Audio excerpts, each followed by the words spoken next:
One of the clauses in Prince's original contract with Warner Brothers was that he was allowed to recruit and produce other artists for Warner Brothers. Prince used this opportunity to release more music of his own, but under the disguise of other bands and groups, while he was still releasing his own music under the name Prince. His first experiment with this was a rockabilly-style group called the Rebels. The Rebels consisted mainly of his touring band at the time. They recorded 9 songs in a very short session, and unfortunately the project was canceled and none of those songs were ever released. While working on the album Dirty Mind, Prince started to think about creating a band that focused on R&B and funk, where with the recording of Dirty Mind, he was actually getting out of that genre. His childhood friend and former bandmate from high school, Morris Day, had been working with Prince on the road. Morris was an amazing drummer, and he was working on a new groove called Party Up in front of Prince. Prince really dug the song and made an offer to Morris, and there was 2 options he could take. 1, Prince would buy the song from him for $10,000, or 2, I will create a new band around you. Morris went and skipped the money and took option 2 to become the member of a new band. Morris suggested enlisting the members of a local Minneapolis band called Flight Time. Morris had grown up down the street from Prince, and they actually didn't talk until they met in high school when he got invited to join Prince's band, Grand Central. The band did a lot of high school dances and local gigs, and they were typically in competition with another local band called Flight Time. Grand Central renamed themselves Champagne after Prince left the group to record his debut album with Warner Brothers. Prince would eventually come back and snatch up his old bandmates to form his touring band. Unfortunately for Morris, though, Prince already had a drummer and didn't need another one, so he hired Morris to be his videographer. Morris was in charge of recording all the live performances, and when he wasn't doing that, he was doing the usual roadie work. At the time, Alexander O'Neal was the lead singer of Flight Time. He was offered the job to be the lead singer of this new band that him and Morris was creating, but O'Neal was wanting way more money than Prince was willing to offer. Alexander O'Neal would go on to a very successful solo career, releasing several albums. Prince told Morris that he should be the lead singer of the group, which Morris wasn't really keen on as he wasn't a very strong singer, and he really wanted to sit in the background and play the drums. But Prince convinced him to go ahead and take the job by telling him, just be cool.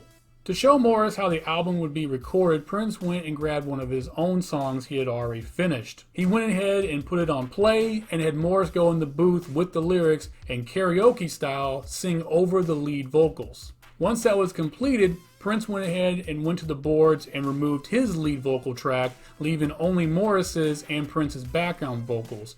This would be how they would record this project. Morris became the lead singer of the band with Flight Time members Jelly Bean Johnson on drums, Terry Lewis on bass, Jesse Johnson on guitar, and Jimmy Jam and Monty Moore on keyboards. This new band would be called The Time. As this is technically a Prince project, none of the band members actually appear on the recording of any of the songs on this project. This is essentially another Prince solo album with him writing and producing all the songs, performing all the vocals, and playing all the instruments on each track. The only Time member that's even present is Morris Day singing lead vocals over Prince's lead vocals. Prince's touring band at the time did help out a little bit on this project. Des Dickerson wrote the song After High School, Dr. Fink is on synthesizers on Get It Up, and Lisa Coleman assists on the crowd chants on the song Cool. To continue the illusion and to expand on it, Prince created an alter ego by the name of Jamie Starr that owned a fictitious production company called The Starr Company. All of the songs are credited to The Time and Jamie Starr. The Time's self-titled debut album was released on July 29, 1981. The album peaked at number 50 on Billboard's Top 200 and number 7 on Billboard's Soul charts. The project would go on to sell over 500,000 copies on its initial release, releasing the singles Get It Up, Cool, and Girl. All 3 singles were very popular on Billboard's Soul singles, but Cool broke the top 100 on the pop charts at number 90. A video for Cool was also released.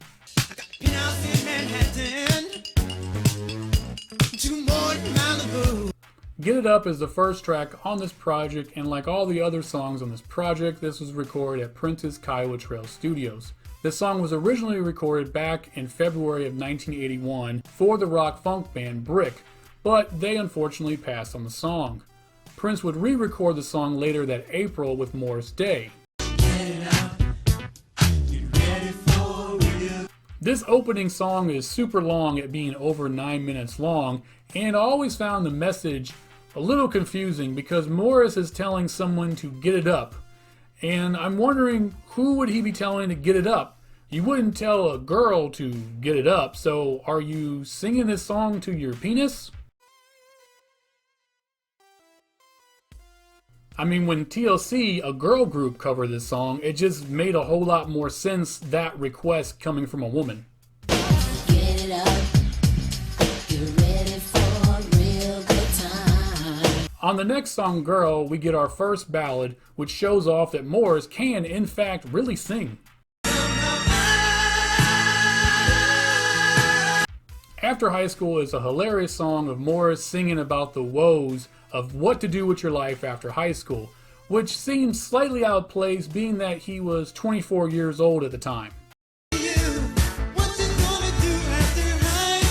We continue with the humor on the next song, Cool, where Morris is telling everybody how rich and cool he is and all kinds of hilarious metaphors and different types of wordplay. I'm just cool.